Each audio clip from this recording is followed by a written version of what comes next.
Le CAP, l'union de l'opposition, là, je ne sais pas c'est quoi votre problème en fait. Parce que quelqu'un qui dit qu'il n'est pas pressé pour devenir président et que lui, de toute façon, lui, il peut sortir dans le dos. Il est prêt à accepter le plan B. Il est prêt à se soumettre en fait au dictat du pouvoir en place. Il est prêt à subir.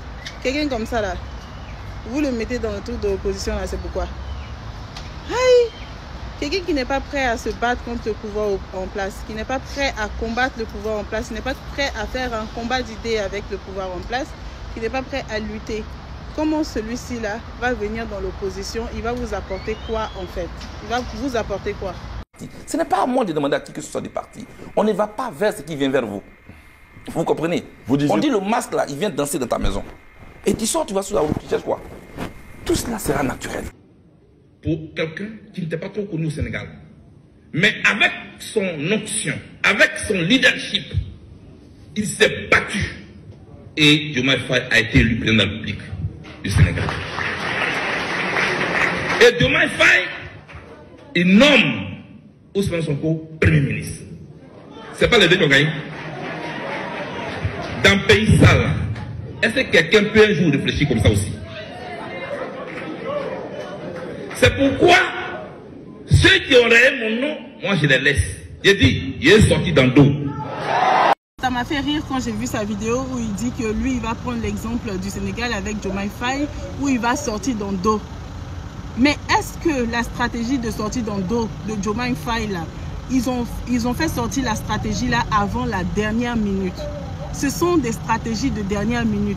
Tu ne peux pas dire à ton adversaire, dès maintenant, où il y a encore le temps là, tu lui dis dès maintenant que de toute façon, même si je ne suis pas candidat, je vais sortir dans le dos, je vais présenter quelqu'un d'autre. Tu lui donnes ta stratégie, tu lui donnes ce que tu vas faire et tout, et tu lui dis que toi tu t'en fous d'être candidat. Mais où est le bon sens dans ça là? Où est le bon sens? Le but là, c'est d'aller conquérir le pouvoir, et c'est que le leader charismatique du groupe puisse conquérir le pouvoir et se battre jusqu'au bout. Maintenant, s'il arrive qu'à la dernière minute, vous êtes bloqué, là, vous pouvez faire sortir une autre carte, comme ça s'est passé au Sénégal. Il ne faut pas lire les choses à l'envers. Au Sénégal, Ousmane Sonko, ça a été le coup de grâce, c'était la dernière chance. C'est pas dès tu as 6 mois, tu as 9 mois des élections, et puis déjà tu fais sortir ta dernière carte. Mais ça, c'est quoi ça, Blé Goudé? Ces derniers temps, on le voit que marcher avec le parti au pouvoir.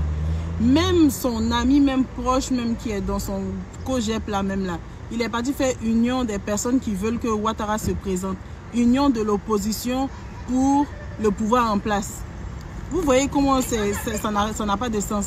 Maintenant, quelqu'un comme ça là, il veut que Ouattara reste au pouvoir. Et puis, il est dans l'opposition, il fait union avec vous. Mais je ne sais pas, qu'est-ce qui n'a pas marché? Tellement il est trompé. J'ai vu une vidéo même dans laquelle il disait de Steve Biko que ouais, Steve Biko est impoli. Steve Biko est impoli et tout, donc voilà, c'est les conséquences de son impolitesse, ce qu'il vit. Le fait qu'il soit en prison, machin, ce sont les conséquences de son impolitesse. Alors que lui-même, Blé Goudé aussi, là, il était très impoli. Et il parle d'éducation, que Steve Biko manque d'éducation. Si c'est un problème d'éducation, c'est que c'est une affaire de la base, au niveau de la base, qui a été ratée. Mais je vais vous montrer que lui aussi, sa base aussi a été ratée, parce qu'à un moment donné aussi, il a été très impoli. Mais qu'est-ce qui a fait qu'il a changé?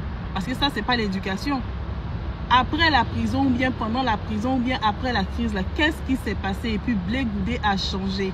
Steve Biko a été un individu très impoli, mal éduqué, qui se permet d'insulter des autorités. Je dis et je vous le répète ici. Pour vous, Alassane est quelqu'un, mais en Côte d'Ivoire ici, il est. En Côte d'Ivoire ici, il est. Pour nous, jeunes gens ivoiriens, il n'y a aucun doute sur la nationalité d'Alassane Ouattara. C'est un Burkinabé pur sang. Que ce soit clair. M. Ouattara n'a jamais appelé à des discussions. M. Ouattara est quelqu'un qui a toujours dit qu'il faut la force. Il a toujours dit qu'il faut la force militaire. De 2000 jusqu'au moment où je vous parle, il est resté constant et le dialogue n'est pas son fort, les règles de l'art ne sont pas son fort, la constitution n'est pas son fort. Il a toujours dit qu'il faut la force, donc il n'a pas changé du tout. Alors justement, Il croit se foutre de qui? Regardez comment il balance, il rebalance, il passe ici, il passe là-bas. Quand il était à la CPI, là, il était bien courageux, il parlait avec les épaules bien dressées et tout, et il était virulent contre le camp Alassane Ouattara. Et c'est là d'ailleurs qu'il lui a valu sa libération, parce que il était cohérent dans sa démarche, cohérent dans ce qu'il a fait, cohérent. Maintenant, il sort et il change complètement de discours. Ça, je n'arrive pas à comprendre en fait. Je suis venu à La Haye. C'est ici que moi j'ai appris qu'un individu peut avoir des droits qui lui sont reconnus. Et je voudrais vous remercier pour ça d'ailleurs. Je suis bien traité ici. Et je suis animé d'un double sentiment. Parce que quand on m'a mené à La Haye ici, beaucoup ont pleuré. Et pourtant, en Côte d'Ivoire, je vivais le calvaire. Chaque jour, je vivais dans l'angoisse. Chaque minute était un combat. J'étais comme un objet dont on disposait quand on voulait, comme on voulait. Et on me faisait du chantage politique. J'en avais honte pour mon pays et pour mon continent. C'est quand je suis arrivé ici que je me suis rendu compte qu'un individu peut avoir des droits. C'est tout dernièrement qu'un après-midi, mon geôlier est venu pour me coiffer. Ils sont venus dans la chambre avec des bagages. Ils m'ont amené au sous-sol toute l'après-midi. Et c'est quand nous sommes remontés que je me suis rendu compte que la chambre était d'une propriété sans pareil. Ils ont rangé des livres. Ils ont rangé tout ce qu'il y avait à ranger. Et ils avaient un appareil photo. Ils ont commencé à me photographier. Ils me disent, il faut sourire. Et je souris. Fais comme si tu étais en train de lire. Et je lis. C'est plus tard que je me suis rendu compte que c'était une mise en scène que le ministère de l'Intérieur de mon pays venait de faire. Une victime qui est devenue amoureuse de son bourreau. Le syndrome de Stockholm. C'est bien comme ça que ça s'appelle, le syndrome de Stockholm. Avant, c'était ses ravisseurs, il les appelait. Avant, c'était ses bourreaux, il les appelait. Et maintenant, ce sont devenus ses amis. C'est avec eux, il marche. Quelqu'un qui se promène avec le RHGP jour et nuit. Ils ont même dit que Blé Goudé, il est avec nous.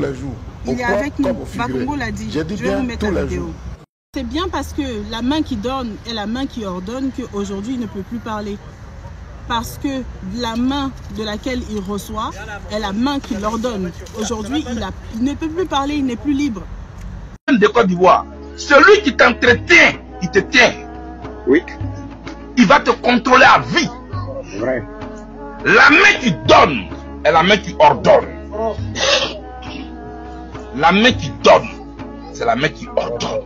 Si tu tends ta main pour toujours recevoir des cadeaux, ta même main là doit apprêter ton cerveau à recevoir des ordres. Et c'est nous qui donnons l'exemple. L'intégrité, c'est la cohérence entre ce qu'on dit et ce qu'on fait. Quelqu'un qui est passé d'un homme très cohérent à Begré Mambé. On ne comprend plus ce qu'il dit. Maintenant, c'est proverbe seulement. La prison, c'est comme une piscine. Vous y entrez avec des habits secs, vous en sortez très mouillé. Je suis mouillé de sagesse. Et je suis mieux placé pour le dire. Quand le poisson sort de l'eau, qui vous dit que le caïman a mal à la tête, il faut croire. Je vous le conjure. Je vous le répète encore. Pour réclamer l'aile de poulet, il faut être là où on découpe le poulet. Et posez-moi la même question, je vous le dis. Construisons la maison avant de voir comment placer les meubles. Ce n'est pas à moi de demander à qui que ce soit de partir. On ne va pas vers ce qui vient vers vous. Vous comprenez? On dit le masque là, il vient danser dans ta maison. Et tu sors, tu vas sur la route, tu cherches quoi? Le président Gbagbo est mon père. Il dit que le président Ouattara est son frère. Mais le frère de mon père, c'est mon oncle. L'amour